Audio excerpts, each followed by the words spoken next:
Hello and welcome to Your New Jersey. I'm Lisa Marie Falvo. On today's show, we meet a couple who travels the Garden State assisting pets and their owners in need. We also meet Lisa Marcelino, a licensed marriage and family therapist, to tell us about the services she provides while also giving back to the community. But first, Howell, New Jersey-born actor and director Kevin Interdonato is here to tell us how he got his start on The Sopranos and about his directorial debut that's taking the Garden State by storm, The Bastard Sons. Kevin, welcome to the show. Thanks for having me. Appreciate it. Let's start from the beginning. You started out in Hollywood in a really big way with your role in The Sopranos. How was that experience, especially as a Jersey boy?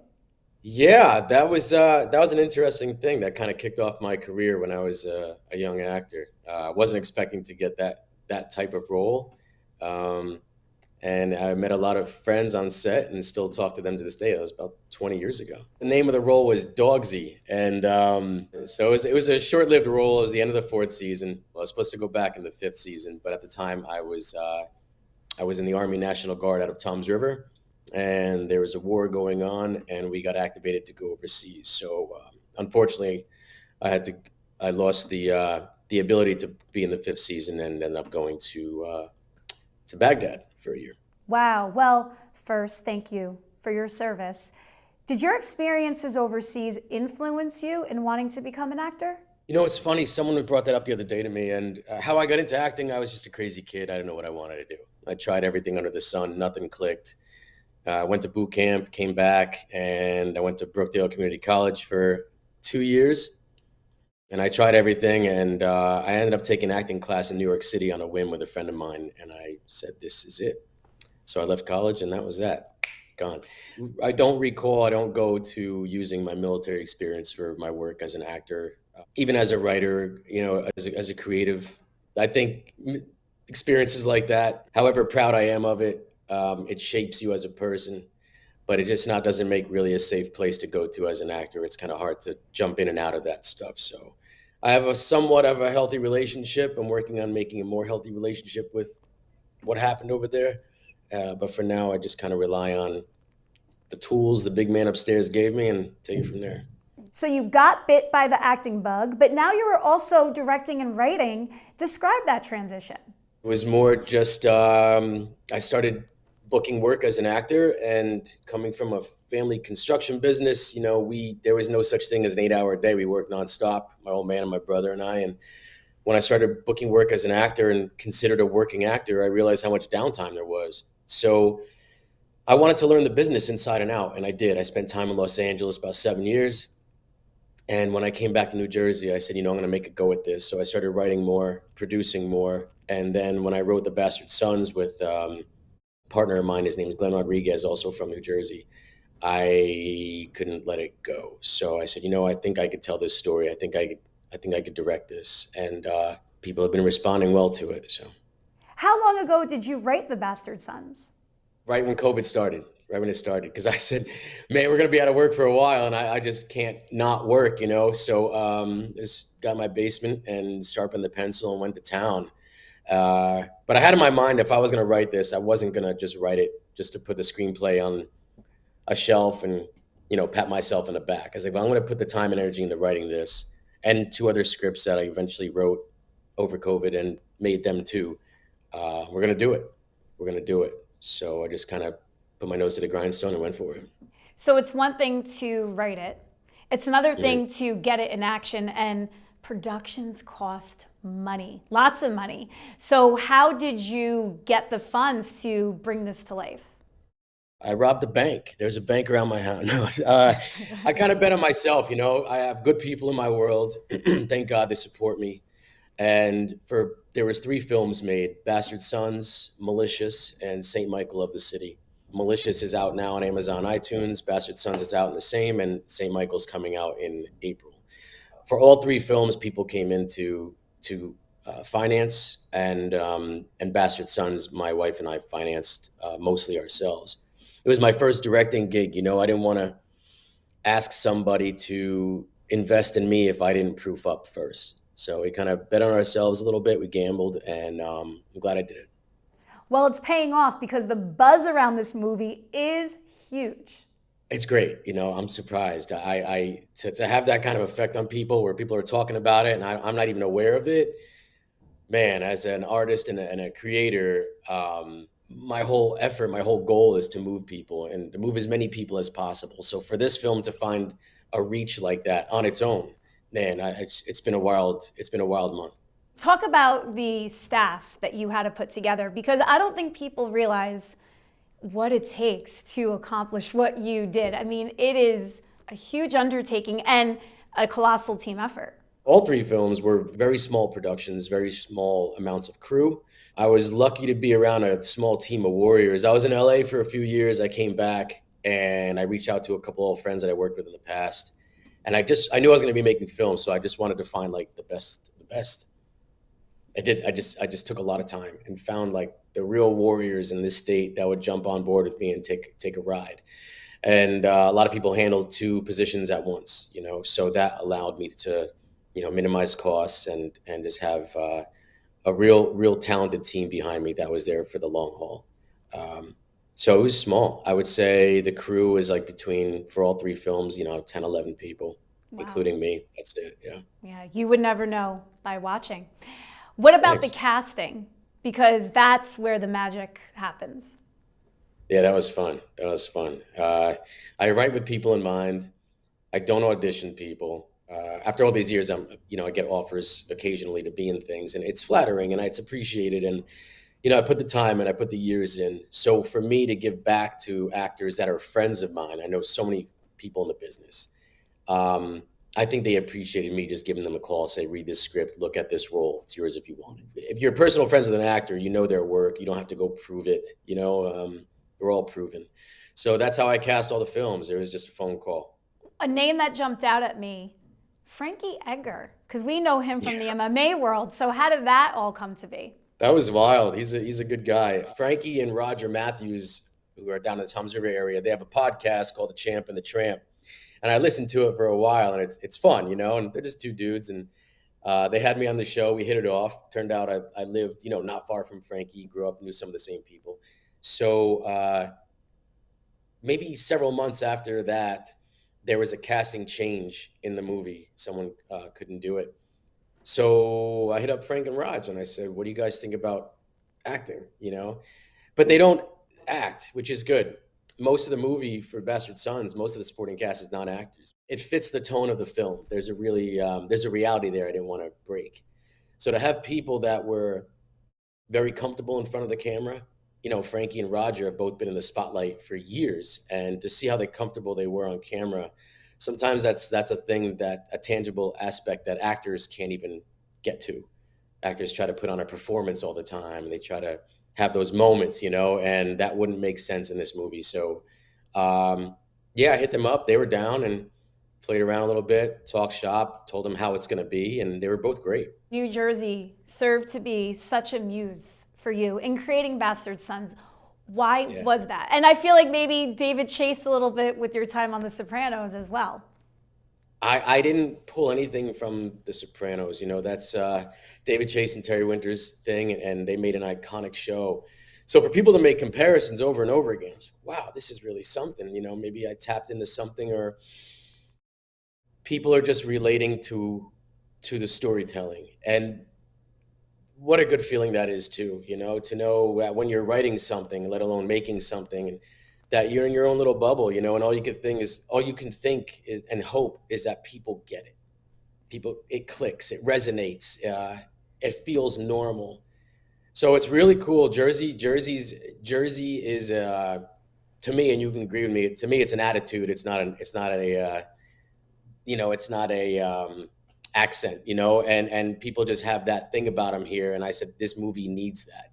So another film I'm doing in Chicago next year, but this one in New Jersey, it just really kind of lent itself to the Bastard Sons. We shot a little bit in the Poconos. We shot in Bloomfield, shot up and down the Turnpike, Toms River, Brick, Wall, Freehold, and Asbury Park. Were these towns receptive to your filming at their iconic locations? Yeah, I was lucky to know a bunch of people that helped out with locations.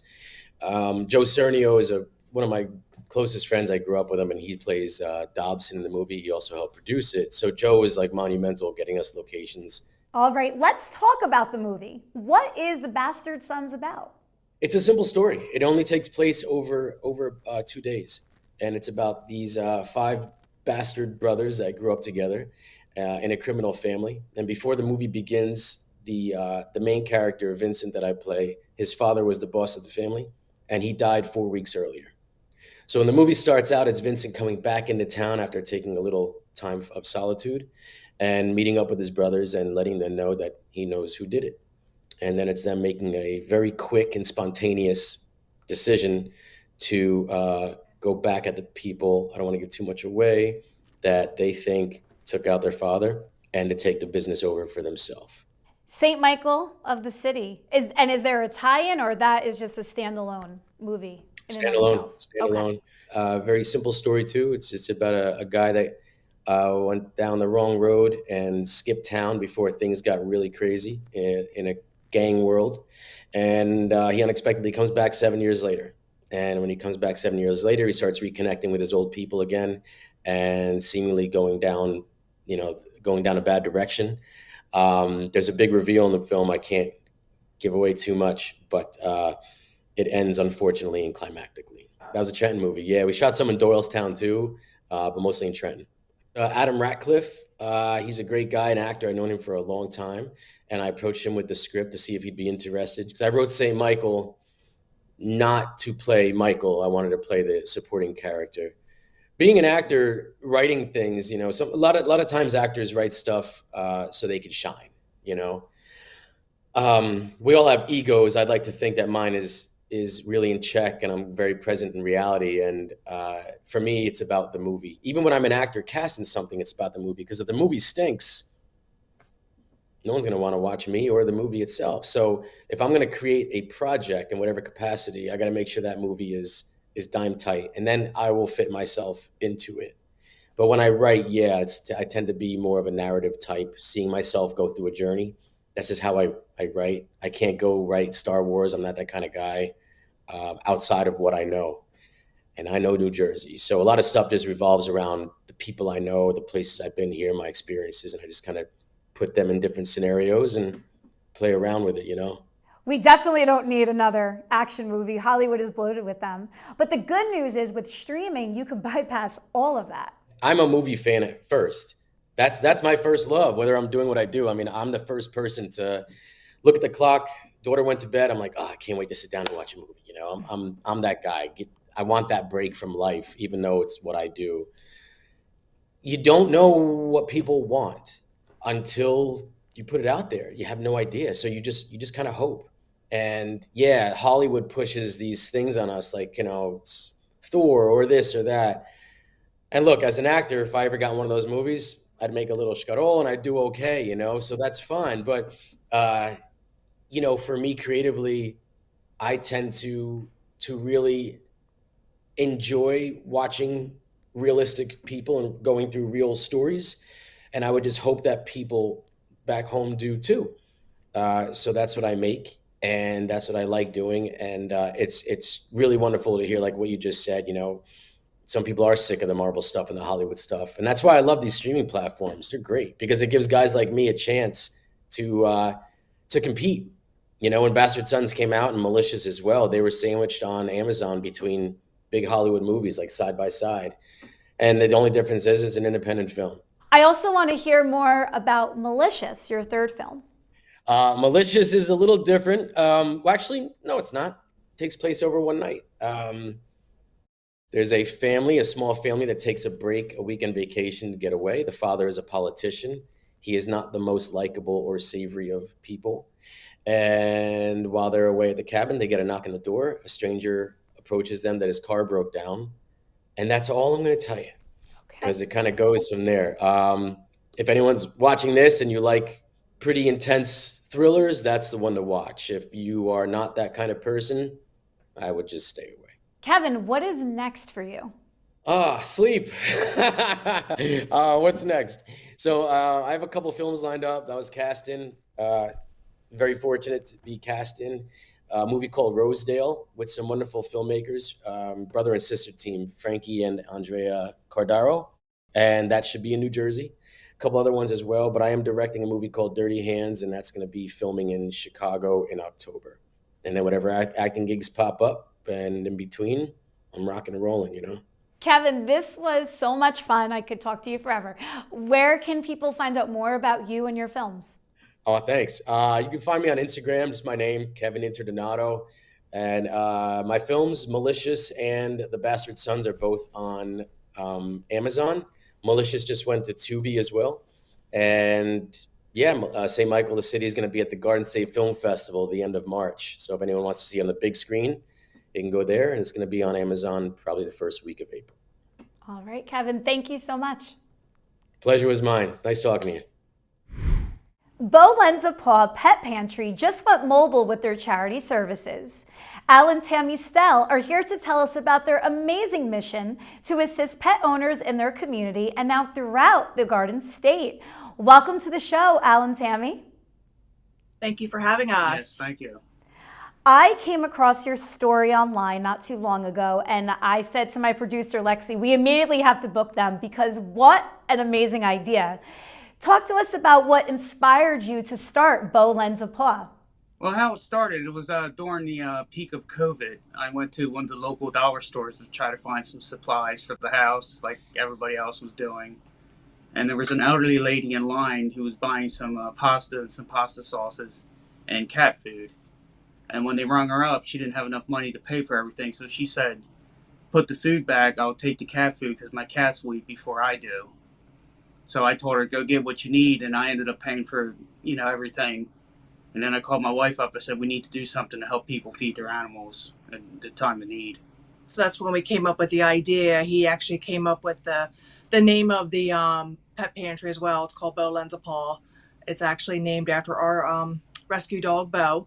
So we been open since, like you said, the peak of COVID, and we have been growing and growing ever since. Well, my husband watching right now is going to totally love that your dog is named Beau, because that was his dog growing up. He was a Shepherd Husky mix. And what kind of dog is Beau? And is Beau here? Beau is a Beagle Shepherd mix. So we actually had the DNA testing done on him just to see exactly what he was or is. So he's Beagle, Shepherd, Mouth Cur, and Foxhound. So here's Beau. He's 7 years old. And we rescued him from a local animal shelter here in Salem County. He is originally from South Carolina, where he was time-stamped to be euthanized. So the shelter gets a run of different animals that are being time-stamped, and he was on the list.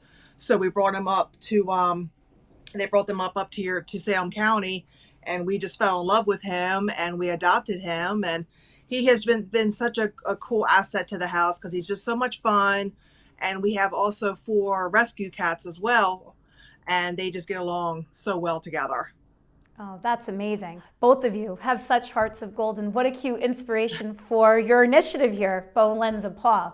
We just started working out of the back of our pickup truck. In the beginning, we were footing the bill ourselves. I'm a volunteer firefighter locally here, so I had access to the local fire department in the beginning, like Tammy said, trying to find a place to go with COVID. Nobody was open. Nobody wanted large crowds so we did everything outside for the longest time. Throughout the past 6-7 months, it has grown so much. So we're not really footing much of the bill now. We have gotten an abundance of support from the community, and we are actually getting a huge donation from Amazon, a local warehouse in Kearney's Point. They have been helping us out tremendously. And we have some donation bins around town. And, people go on our website, they'll reach out to us and say, hey, we have this, that, and the other. Will you take it? So our goals for this year are to get a bigger trailer to hold more food and supplies that we need for future upcoming pantries. On our website, which is beaulensapaw.org, we have PayPal set up, and we also have a wish list through Amazon.com and Chewy.com. Thank you so much for coming on here. What a genius idea. I'm so happy to have given you a spotlight here today on Your New Jersey, and best of luck to you and what hearts of gold the both of you have. Thank you. Lisa Marcelino, a licensed marriage and family therapist and owner of Marcelino Therapy Services, joins us to talk about the services she provides while also giving back to the community. Lisa, welcome to the show. Thank you so much for having me, Lisa. I appreciate this time. I appreciate you making the time for us. So let's start with you and the inspiration behind your therapy career. Yes, absolutely. So when I was 14 years old, I was living in a very hostile home environment. I had grown up in a pretty nasty situation. My parents were getting divorced, and it was a very hard time for me. And so it was during that time that I decided I wanted to be a therapist. And how that came to be is I was court ordered to go through therapy with my family after the divorce. And so, in experiencing that and seeing what therapy is all about, I really enjoyed it. I really loved sharing my story with someone who would really listen, and someone who would help me to develop those coping skills that I needed at that time. So, in learning about therapy, seeing what it was like, I wanted to be a therapist. So, my entire life has been dedicated to doing just that, helping people and doing the therapy thing. So, that is my whole passion in life. How do you educate clients on resources within the community they may not be aware of? A lot of people don't realize that there are resources right in their own community that can be used. And I can give you an example. One of my clients recently, she just graduated from high school and she didn't ever consider going to college because she didn't think she could afford it. And so I was in session with her and I was exploring, well, what are the options? And one of the things she didn't even know about was the FAFSA, that you could apply for federal student aid. And so, in talking with her and encouraging her, she decided to apply. And now she's going to college. She's a first generation college student. And it's so exciting to see her thrive now and to do something that she may not have done otherwise. Lisa, you are involved in many different organizations around New Jersey. First is Brady's Voice. Tell us about the work of that organization. Oh, it's so meaningful. So I went to the most recent one that they held. And what they're doing is they're spreading awareness of suicide. They're spreading awareness of mental health. And they're trying to remove that stigma with getting help, right? So there are people that are afraid sometimes to go for therapy. They don't know how it's going to be perceived. And so we're trying to get rid of that stigma as therapists, all across the world. We're trying to get rid of that so people will want to get mental help and feel like it's okay. So this takes place every year. And the last one was in Old Bridge. Rahway is definitely one of the more forward-thinking cities in the Garden State, and they have an initiative, Rahway is Living Well, that you are involved with. What do they do? So the most recent event that they did, it was really great. They brought together a bunch of community partners and people, vendors. It was a huge event. And what they did was they wanted to spread awareness of how you can live a healthy life. So it wasn't just about like mental health, but they had physical health being addressed. So they had doctors, they had therapists, they had like yoga instructors, they had a Zumba class going on. And this was all happening in the community. There were so many people there, and it was such a great event. It was a way to share knowledge and network with people and just let people know that these resources are available in the community and that we can take advantage of these things. And as a community, we can all get healthier and happier. We talked about your rough upbringing and how that inspired you to be a therapist, and you wrote a book about the ordeal, Adopting a Survivor's Mentality. Tell us all about the book. Yeah, so this book is near and dear to my heart. I started writing it in 2015. My grandmother had passed away, and right before she passed, she said to me, you really should tell your story someday. You should really let people know what you've been through, what has happened, and how you survived it, how you became who you are today. People need to know. And so I promised her, yes, someday I'll write that book. I'll make time. I'll do it. So when she passed, I was like, I really need to keep that promise to her. And so I went ahead and I started to write the book. And I, kept thinking about my childhood and my teen years and young adulthood and all the challenges I had been through and how I made it through. What did I do? What were my sources of strength? And what did I look forward to in my future to like inspire me even more? Like, what can I make different about myself? And how can I help others? How can I make this negative story a positive, right? How can I turn the negative into positive? So that's basically the premise behind the book. Well, where can people find out more about you and utilize your services? Yeah, so the book is available on Amazon. So if anybody's interested in that, and then we have a website. So there's plenty of ways to find me on the web and to connect. And I'd love to hear from everyone. I'm always open to hearing about other people's stories, how the book has inspired them, and also how I can help in the community, how I can be of more service to others. Wonderful. Lisa, thank you so much for coming on here today. Thank you. It's been my pleasure. Thank you for joining me on another episode of Your New Jersey. I'm Lisa Marie Falbo. We'll see you back here next week.